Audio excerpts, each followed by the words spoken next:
Bien, Madame la rapporteure, mes chers collègues, notre commission est réunie ce matin pour procéder à l'examen de la proposition de loi qui vise au blocage des prix de l'énergie dans l'Hexagone et les Outre-mer, pour laquelle Madame Alma Dufour a été désignée rapporteure. Je rappelle que cette proposition de loi est inscrite en 3e position à l'ordre du jour de la séance publique du 28 novembre prochain dans le cadre de la journée réservée au groupe LFI-NFP. Notre commission, comme vous le savez, a pu déjà aborder une question essentielle qui est celle de l'accès à l'énergie, de la précarité énergétique aussi, avec 12 millions de nos concitoyens qui souffrent de précarité énergétique, qui peinent à se chauffer et à boucler leur fin de mois. Et hier, on a pu d'ailleurs l'aborder déjà avec la ministre Agnès Pannier-Runacher lors de son audition. Cette proposition de loi vise bien sûr à apporter sans plus attendre des garanties concrètes quant au niveau des prix de l'énergie, alors que de nombreux concitoyens peinent à payer leurs factures, comme je viens de le dire.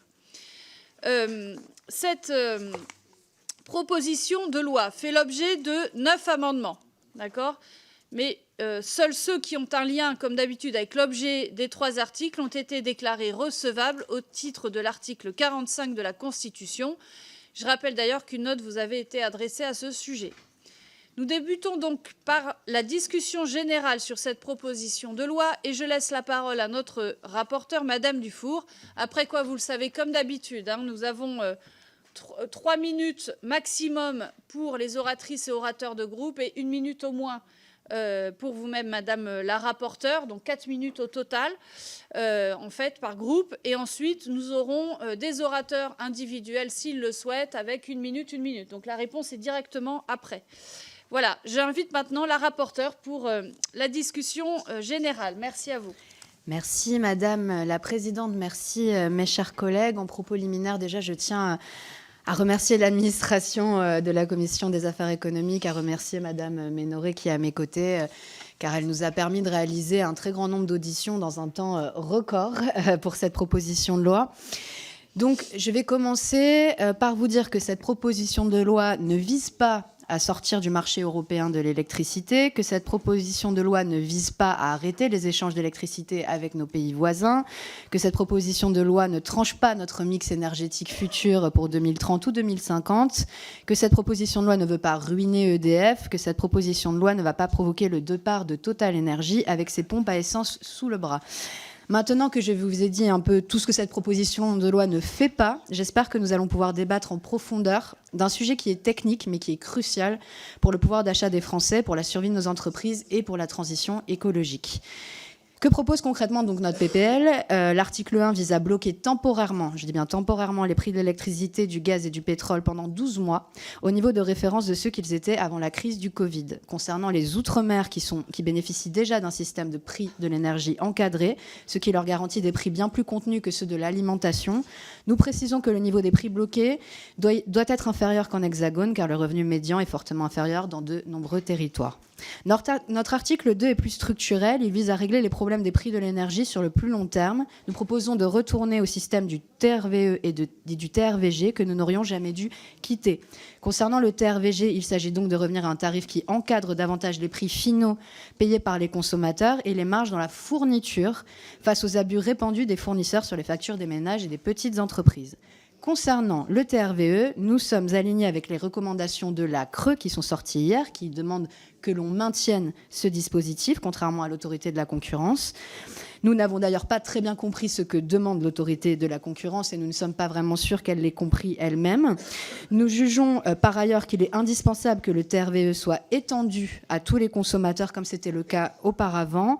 Mieux encore, étant donné que la France est le premier exportateur net d'électricité d'Europe, que 80% de cette électricité est produite par EDF, qu'EDF est détenu à 100% par l'État, il y a donc 0% de raison que la puissance publique ne décide pas elle-même des prix payés par les consommateurs français.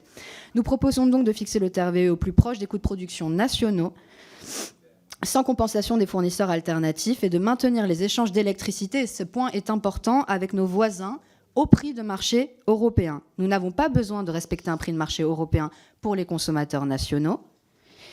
Ils dépendent des interconnexions. Les échanges d'électricité, en fait, préexistaient entre les États membres avant la mise en place de ce prix européen. Ils dépendent des interconnexions physiques qui, lorsqu'elles sont saturées, génère d'ailleurs un prix de marché européen différent en fonction des États membres. Hier, par exemple, j'ai fait le petit test à 9h du matin sur le marché spot européen.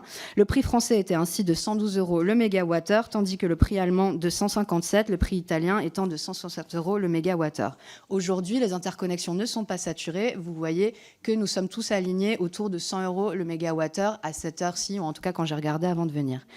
La mesure que nous proposons permet littéralement de diviser par 2 les factures d'électricité des Français, des TPE, des PME, des collectivités, ni plus ni moins. L'article 3, que vous avez déjà eu l'occasion d'examiner l'année dernière dans notre niche, s'attaque aux marges dans le raffinage des carburants, à l'heure où nos concitoyens souffrent de la moindre variation des prix à la pompe. Pourquoi maintenant cette proposition de loi, me direz-vous, alors que les prix de marché ont baissé sur l'électricité et sur les gaz? Parce qu'ils ne baissent pas pour les Français. Un Français sur 2 déclare avoir du mal à payer ses factures d'énergie. C'est devenu le principal problème de pouvoir d'achat en France. Il y a eu 1 million de procédures pour impayés en 2023, 49% de plus que pendant le Covid, qu'avant le Covid. 30% des Français auront froid cet hiver. Ce sont les chiffres du médiateur de l'énergie. Voici des témoignages que je reçois dans le cadre de cette proposition de loi. L'année dernière, nous avons passé l'hiver avec 10 degrés, n'ayant pas les moyens de se chauffer. Cet hiver, ce sera encore la même chose. Nous avons anticipé et isolé les fenêtres avec du papier journal et des cartons. J'habite dans le Limousin, je dors avec un sac de couchage et un pull. Je dors mal car j'ai froid, parce que je ne peux pas payer mon électricité. L'année dernière, en chauffant ma chambre à 15 degrés et en utilisant juste mes plaques de cuisson, j'ai eu une régularisation de 700 €. J'ai dû demander de l'argent à ma famille. 1 900 € de régularisation pour un salaire. Nous avons dû faire un crédit à la consommation pour payer cette facture. J'ai eu le droit en 2023 à un rappel de 700 € pour ma consommation, pourtant économe, de 2022. Depuis, je ne me chauffe plus. C'est simple. Donc si les prix de marché ont baissé, les factures des Français ne baissent pas et ont pris 45% en 3 ans pour l'électricité, 60% depuis 2019, et la volonté du gouvernement de se rembourser le bouclier tarifaire avec l'augmentation de la TICFE apparaît dès lors comme un abus de faiblesse. Pourquoi cette proposition de loi? Parce que les faillites ont battu un record sans précédent depuis 12 ans. Nous avons pourtant alerté sur les conséquences que la crise de l'énergie aurait sur nos boulangeries, sur nos PME industrielles et sur les 110 000 emplois menacés à court terme dans l'industrie. Les ministres qui nous disaient que nous exagérions à l'époque affirment maintenant la mine grave que les faillites sont dues au prix de l'énergie. Si l'avalanche de plans sociaux est vraiment due au prix de l'énergie, il paraît évident que nous devons réagir le plus vite possible. Pourquoi cette proposition de loi? Car rien ne garantit que les prix de l'énergie ne remontent pas en flèche dans les prochains mois. Aucun acteur auditionné, de la Creux à EDF, n'est capable de vous donner le prix de marché de l'électricité dans un an. L'élection de Trump ne présage rien de bon au vu de notre dépendance accrue au gaz naturel liquéfié américain. La Banque mondiale nous a alerté depuis 1 an sur le risque de crise énergétique sans précédent si la déstabilisation du Proche-Orient se poursuit. Sans parler des grands bouleversements géopolitiques que nous pourrions connaître rapidement, le prix de l'électricité allemand dévisse déjà pour cet hiver. Ils ont atteint un pic à 800 € le mégawattheure le 16 novembre dernier. Le fonctionnement du marché européen est ainsi fait que les consommateurs français paient déjà en partie les prix hauts en Allemagne. Lorsque nous avons commencé la rédaction de cette proposition de loi, donc c'est-à-dire il y a à peu près 1 mois, début octobre, les prix spot étaient régulièrement autour de 50 € pour la France. Nous sommes désormais au double. Les prix de l'énergie sont au cœur d'une compétition industrielle féroce avec les USA, la Chine, mais aussi nos voisins allemands. Lorsque les interconnexions sont saturées, il peut y avoir un écart du simple au double entre les prix français et les prix allemands. C'est donc un intérêt mathématique pour l'Allemagne de niveler ça avec un prix fixé au niveau européen. Les déclarations limpides du ministre de l'économie allemand Robert Habeck vous éclaireront. Son problème avec EDF, ce n'est pas tant le nucléaire, c'est qu'il est capable de proposer des prix en dessous des prix de marché. En attendant, l'Allemagne a envisagé un temps de subventionner l'électricité pour finalement se tourner vers une baisse de taxes. Alors que nous sommes en procédure de déficit budgétaire excessif, ce système nous prive du seul avantage compétitif dont dispose la France aujourd'hui au niveau européen. Nous ne proposons pas, encore une fois, d'arrêter d'exporter de l'électricité à nos voisins, mais bien de faire payer nos ménages et nos entreprises le coût de production français. Pourquoi cette proposition de loi enfin? Car les mécanismes mis en place jusqu'à présent ont été des échecs. Le bouclier tarifaire a été un échec, un des plus retentissants de ces dernières années. Il nous a coûté au final 36 milliards d'euros. Le secteur énergétique dans son entier a empoché 30 milliards de marge bénéficiaire nette répartie entre les acteurs du marché entre 2022 et 2023. C'est 37 milliards de plus que les coûts de production et des importations. Le secteur a réalisé donc 100% de marge nette. Ce sont les chiffres de la Cour des comptes.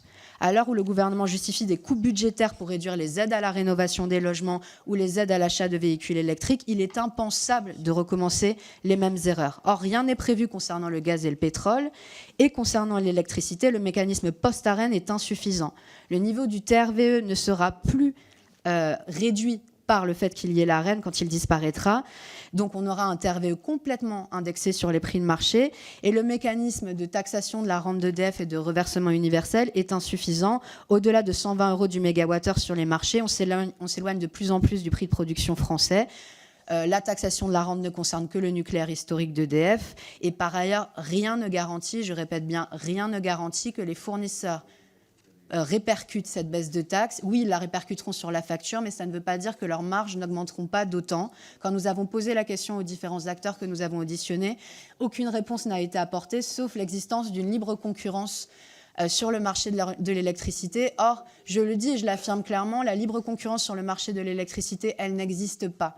Cette libre concurrence n'a pas empêché les fournisseurs alternatifs de faire exploser les factures au milieu de la crise et de faire retourner 1 million de clients chez EDF. Cette libre concurrence, aujourd'hui, n'empêche pas les gens de rester bloqués dans des contrats, notamment avec un TRVE d'EDF qui est plus élevé que les prix de marché, car ils ont peur des coupures et qu'ils ont été traumatisés de ce qui s'est passé pendant la crise. C'est d'ailleurs la raison pour laquelle l'ACRE demande le maintien des TRVE. Nous avons été une grande majorité de parlementaires à nous opposer à la hausse de la TICFE dans le budget de l'État. Nous savons qu'elle peut revenir dans le cadre du 49.3. Nous savons aussi, si nous sommes honnêtes, que ça ne suffira pas. Nous vous proposons donc de voter cette proposition de loi car il est absolument urgent de réagir. Je vous remercie.